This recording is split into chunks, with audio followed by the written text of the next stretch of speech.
আমি কদিন আগে সিডনিতে এক প্রোগ্রামে গিয়েছিলাম। এক বাংলাদেশি ভাই আমাদের, তিনি তার সন্তানের কথা বলতে গিয়ে চোখের পানি ছলছল করে তিনি বলছিলেন যে ভাই, ছোটবেলা থেকে নিজে কোলে পিঠে করে সন্তানকে মানুষ করেছি, এখন আমারই মেয়ে বাসা থেকে বের হয়ে চলে গেছে, সে তার মতো করে থাকে, আমাদের বাসায় আসে না, কারণ এই সমাজ তাকে সে রাইট দিয়েছে যে সন্তান 18 বছর হওয়ার পর তার যা খুশি তা করবে। এমনকি 18 বছর হওয়ার দরকার না, ছোট থাকলেও সন্তানকে কিছু বলা যাবে না, বললে সন্তান পুলিশ কল করে বাপ মাকে ধরাই দিতে পারবে, এটা তার রাইট।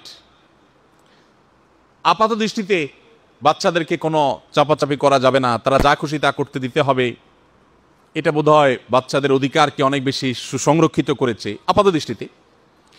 তো ভাই তার দুঃখ গাঁথা বলছিলেন, বলতে বলতে একটা পর্যায়ে আমি তাকে থামিয়ে বললাম, আচ্ছা সে যে চলে গেছে, ছোটবেলা থেকে যে মাটা তাকে কোলে পিঠে করে মানুষ করেছে, বাংলাদেশি বংশোদ্ভূত একটা বাচ্চা, তো সে তার সেই ছোটবেলার সেই স্মৃতিগুলোকে তার মনে পড়ে না?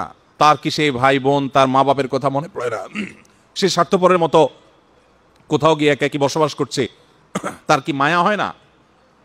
আমি কৌতূহলী হয়ে ভাইকে জিজ্ঞেস করলাম, এখানে তো মানুষ অনেক মানবিক হয়, আমাদের দেশে আমরা যারা আছি বেশিরভাগ মানুষই গরিব দেশ, অভাব অনটনের মধ্যে থাকি, আমরা স্বার্থপরের মতো হয়ে যাই, আমরা পাষণ্ড হয়ে যাই, এখানে তো অনেক মানবিক মানুষ আমি জানি।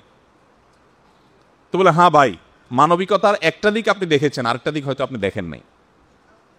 তাই আমি বললাম কিরকম? তো উনি বললেন যে দেখেন, আমার সন্তান তার গালে যখন কুকুর জিব্বা দিয়ে চাটে তখন সে এটাকে খুব এনজয় করে। একটা প্রাণী, সে অ্যানিমেলকে অনেক ভালোবাসে, তার ভিতরে পশু পাখির প্রতি অনেক মায়া দয়া, সে ওইভাবে ওই কালচারে বেড়ে উঠেছে এবং ওই শিক্ষা পেয়েছে এবং সেটাকে অনেক এনজয় করে, এটাকে অনেক ভালোভাবে নেয়। কিন্তু তার যে মা তাকে আদর করে, যত্ন করে, স্নেহ মমতা দিয়ে কোলে পিঠে করে মানুষ করেছেন, সেই মাকে এখন সে ভুলে গেছে।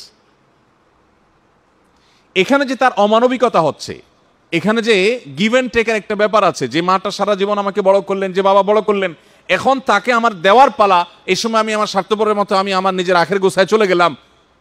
এখানে যে একটা বিশাল বড় মানবিকতার গ্যাপ তৈরি হয়েছে, এটা বোঝার মতো সেন্স তাদের নাই, এবং এটা এই সমাজের শতভাগ মানুষের কালচার, কমন কালচার। প্রিয় ভাইরা আমার, শয়তান আমাদেরকে আধুনিক পৃথিবীর অনেক চকচকে দিক এগুলো দেখে বিভ্রান্ত করে ফেলে, আমরা দিন থেকে সরে যাই, আমরা জাতে উঠার জন্য তাদের অনুসরণ করে আমাদের সব হারিয়ে ফেলি। এই জন্য যদি কেউ আজকের যুগে যে সংকট গোটা পৃথিবীময় আছে, এই সংকট থেকে উত্তরণের পথ খোঁজে, তাহলে তার জন্য সত্যিকারের সংকট মোকাবেলার পথ হলো মুহাম্মদ সাল্লাল্লাহু আলাইহি সাল্লামের সিরাত এবং তার জীবন ইতিহাসকে চর্চা করা, জানা এবং সে অনুযায়ী নিজের জীবনকে গড়ে তোলা। নবী করিম সাল্লাল্লাহু আলাইহি সাল্লাম ন্যায় বিচারকে এত গুরুত্ব দিয়েছেন যে একবার ফাতেমা নামে একজন মহিলা চুরি করে ধরা পড়েছেন, এবং কোরআনের আইন বিধান অনুযায়ী যখন নবী সাল্লাল্লাহু আলাইহি সাল্লাম তার দণ্ড ঘোষণা করলেন, সে মহিলা ছিলেন খুব সম্ভ্রান্ত, খুব উচ্চবংশীয়, খুবই নামি দামি একটা ফ্যামিলির মেয়ে। তার উপর কোরআনের বিধান কার্যকর করা হবে, এটা অনেকেই মানতে পারছিলেন না। তখন তারা বলাবলি করলেন যে নবী সাল্লাল্লাহু আলাইহি সাল্লামকে কোনোভাবে ম্যানেজ করা যায় কিনা, যেন এই ইস্যুটাতে উনি একটু ছাড় দেন বা এটাকে ছাপিয়ে চলে যান, এড়িয়ে যান। তো নবী সাল্লাল্লাহু আলাইহি সাল্লামের অত্যন্ত স্নেহভাজন ছিলেন ওসামা ইবনে যায়েদ। আপনারা জানেন নবী করিম সাল্লাল্লাহু আলাইহি সাল্লাম এর কাছে, তিনি খুব ছোট মানুষ ছিলেন, সবাই বললেন যে নবী সাল্লাল্লাহু আলাইহি সাল্লাম তাকে খুব পছন্দ করে, খুব স্নেহ করেন, এবং মানুষটাও ছোট মানুষ, শিশু মানুষ, তাকে পাঠাও নবী সাল্লাল্লাহু আলাইহি সাল্লামের কাছে গিয়ে একটু তদবির করার জন্য।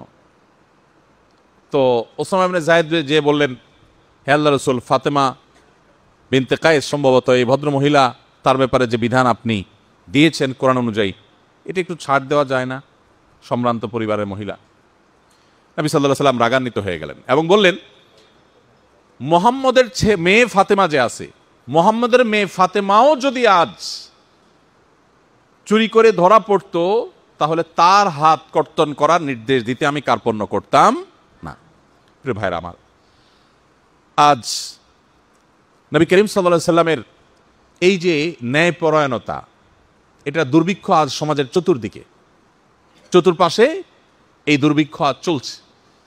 আমরা হয়তো অনেকেই মনে করি যে এই জাতীয় ইস্যুগুলো তো আমাদের সাথে সংশ্লিষ্ট না। যারা ক্ষমতার কেন্দ্রবিন্দুতে আছেন, যারা বিচারকের চেয়ারে আছেন, ন্যায় নিষ্ঠা ইনসাফ করা, ন্যায় বিচার করা, এই বিষয়গুলো তো তাদের ইস্যু। আমি একটু আগেই দেখাবার চেষ্টা করেছি যে আমাদের জিন্দিগির প্রত্যেকটা পদক্ষেপেই ন্যায় বিচার করার প্রশ্ন আছে।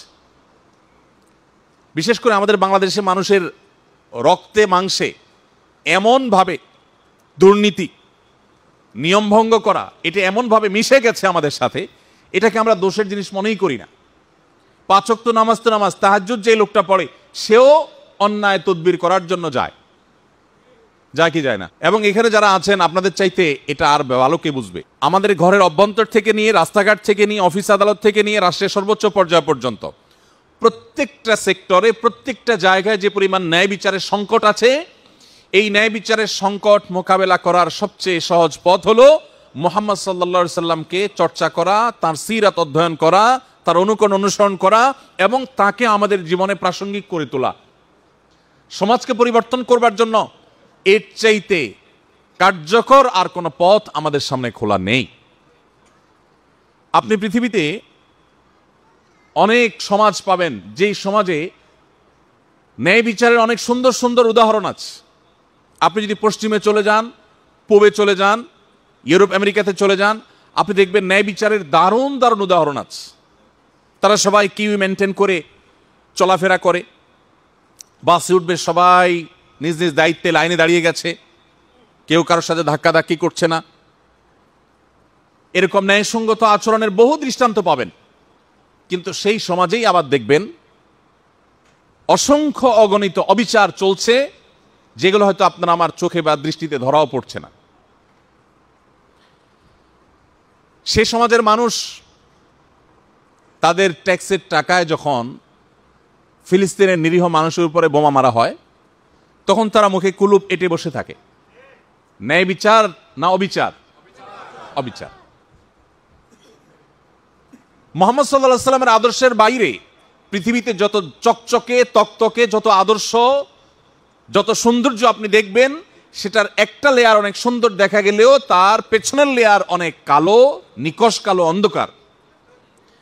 আপনি যদি সকল লেয়ারে উজ্জ্বলতা আশা করেন, সকল লেয়ারে সৌন্দর্য আশা করেন, তাহলে মুহাম্মদ সাল্লাল্লাহু আলাইহি সাল্লামকে চর্চার কোনো বিকল্প পথ আপনার সামনে খোলা নেই।